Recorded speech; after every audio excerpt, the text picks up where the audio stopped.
زنان معترض در جاده‌های کابل، اعتراض در برابر نسل‌کشی هزارها از سوی طالبان سرکوب شد. تأکید مسعود بر ایستادگی در برابر طالبان. احمد مسعود گفته است که طالبان هیچ راه جز جنگ باقی نگذاشتند. افزایش تلفات انفجار مرگبار غرب کابل. یونما گزارش داده است که دست کمی 117 تن در انفجار دیروز کابل کشته و زخمی شدند. خواست حکمتیار بر گفتگوی طالبان با طرفهای سیاسی. گلبدین حکمتیار میگوید که طالبان و همه جریانهای سیاسی بدون قید و شرط گفتگو کنند. واکنش بایدن به الحاق بخش‌های از اوکراین به روسیه. رئیس جمهور امریکا گفت که تحریم‌های جدید علیه مسکو اعمال می‌کنیم. و رونمایی از ربات انسان‌نمای شرکت تسلا. ایلان ماسک میگوید که قیمت ربات انسان‌نما کمتر از $20,000 خواهد بود.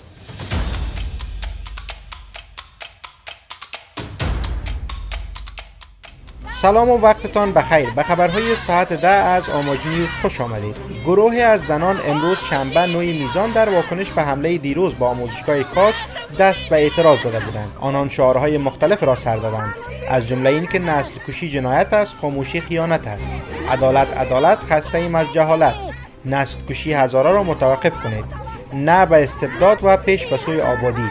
توقف کنید. تحصیل کار آزادی. تحصیل کار آزادی. پیش به سوی آبادی. پیش به سوی آبادی. طالبان این اعتراض را با تیراندازی هوایی پراکنده نموده و گفته می شود که شمار از معترضان را لطوکوب کرده و بازداشت کردند. یکی از زنان معترض می گوید که طالبان برای سرکوب اعتراض آنان از دنده برقی و اسپری اشک‌آور استفاده کردند. به گفته منابع، شمار از زنان و خبرنگاران پس از اعتراض امروز تا هنوز در بند طالبان هستند. کل دخترها را به حد لط کردن، به حد شلاق زدن که هیچ وقت یک قسم کار نکرده بودن، به حد وحشتناک بودن. شاید بیش از 200 موتر رنجری از اینا موترهای بدریشان آمده بودن، چهار اطراف دخترها را گرفته بودن، همگیشان را لطوکوب کردن. از سوی دیگر دانشجویان دختر دانشگاه تعلیم و تربیت کابل نیز در حرکت اعتراضی خواهان توقف نسل کشی هزارها شدند. آنان شعار امنیت حق ماست، مرگ بر نسل کشان سر دادند. در همین حال دفتر معاونت سازمان ملل سرکوب اعتراضات زنان توسط طالبان در غرب کابل را نگران کننده خوانده است. یونما گفته است که معترضان زن با خشونت مواجه شدند.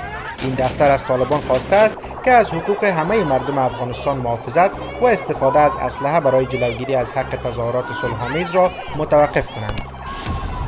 نشریه واریان پالیسی در مطلب به نقل از احمد مسعود رهبر جبهه مقاومت ملی و یاسین زیار رهبر جبهه آزادی افغانستان نگاشته است که طالبان هیچ راه به جز جنگ باقی نگذاشتند. در این مطلب که روز گذشته جمعه 8 میزان نشر شده آمده است که افغانستان زیر تسلط طالبان شاید خطرناکترین کشور جهان باشد و این کشور در حال حاضر از سوی طالبان تروریست اداره می شود. رهبر جبهه مقاومت در مصاحبه با واریان پالیسی افزوده است که مردم از طالبان راضی نیستند و با کوچکترین حمایت جهان آنان می توانند بخشی از افغانستان را آزاد کنند. احمد مسعود به واریان پالیسی گفت برخلاف هشدارهایی که در مورد حضور تروریست‌های خارجی و تداوم روابط طالبان با شبکه‌های تروریستی بین المللی داده شده بود، این هشدارها تا زمانی که ایمان الظواهری در کابل کشته شد نادیده گرفته شدند. مسعود با اشاره به روابط دیرینه و عمیق شبکه حقانی با القاعده گفت این روابط همچنان پابرجا است. مسعود اضافه کرده است افغانستان در حال تبدیل شدن به مرکز تروریسم است و هدف تروریست‌ها فقط داشتن افغانستان نیست و ایدهشان این است که فعالیتشان را در سراسر جهان گسترش دهند. رهبر جبهه مقاومت با اشاره به سخنان جو بایدن رئیس جمهور امریکا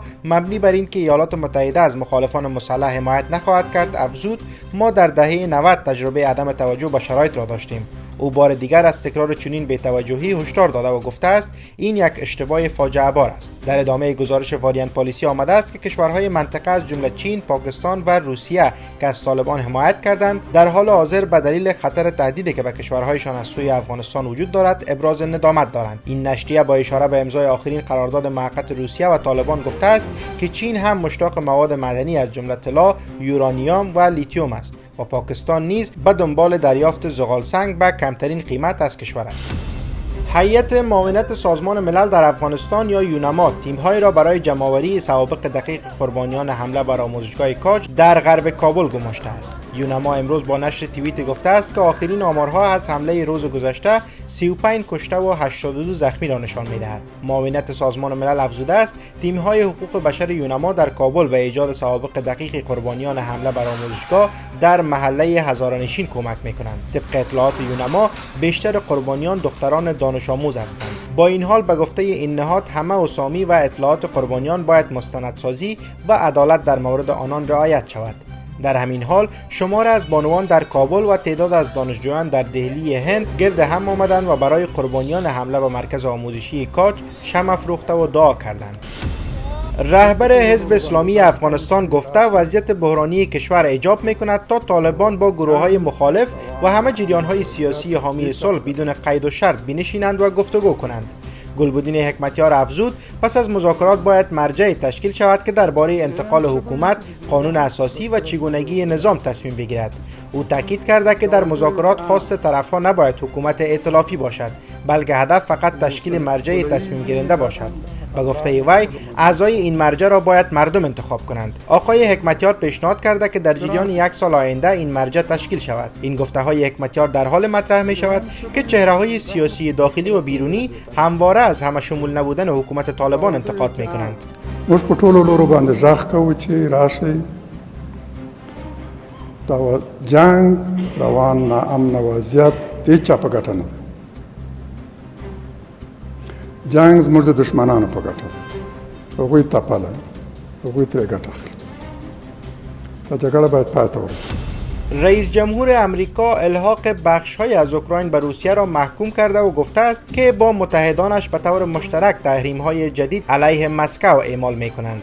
جو بایدن رئیس جمهور امریکا در بیانیه گفته است که واشنگتن تلاش متقلبانه روسیه برای الحاق بخش‌های از سرزمین اوکراین را محکوم و صدها فرد و مؤسسه روسی از جمله رئیس بانک مرکزی این کشور را تحریم می‌کند. او افزوده است روسیه قوانین بین‌المللی و کنوانسیون سازمان ملل را زیر پا گذاشته است و شک نیست که این اقدامات مشروعیت قانونی ندارد. رئیس جمهور امریکا تصریح کرده است که کشورش همیشه به تمامیت ارضی اوکراین احترام می‌گذارد و به ارائه کمک به کیف ادامه می‌دهد. بایدن در مورد تحریم ها گفته است این تحریم ها علیه افراد و سازمان های در داخل یا خارج از روسیه است که از تلاش ها برای تغییر غیر قانونی وضعیت سرزمین اوکراین حمایت سیاسی یا اقتصادی می کنند. وی افزوده است بی‌صبرانه منتظر امضای قانون هستم که 12 میلیارد دلار کمک دفاعی اضافی به اوکراین را پیش بینی می‌کند و من از همه اعضای جامعه بین‌المللی می‌خواهم که تلاش‌های غیر قانونی روسیه برای الحاق را محکوم کنند و تا پایان در کنار مردم اوکراین بایستند. این در حالی است که ولادیمیر پوتین رئیس جمهور روسیه به تازگی در مراسم الحاق 4 منطقه اوکراین به روسیه را امضا کرد. مناطق دونسک، لوهانسک، خرسون و زاپورژیا که روسیه آنها را به قلمرو خویش الحاق می‌کند حدود 15% خاک اوکراین را تشکیل می‌دهد. مدیر عامل شرکت تسلا روز جمعه نمونه اولیه از ربات انسان‌نما را به نمایش گذاشت. ایلان ماسک میگوید شرکت او میلیون‌ها ربات انسان‌نما تولید خواهد کرد و قیمت هر یک از آنها کمتر از $20,000 خواهد بود. او تاکید کرد که هنوز تا تکمیل ساخت این ربات کارهای زیاد باقی مانده است. این ربات انسان‌نما در حال از سوی شرکت تسلا رونمایی شد که شمار از دانشمندان همواره نگرانیشان را از افزایش بیکاری انسان‌ها پس از تولید گسترده ربات‌ها مطرح می‌کنند.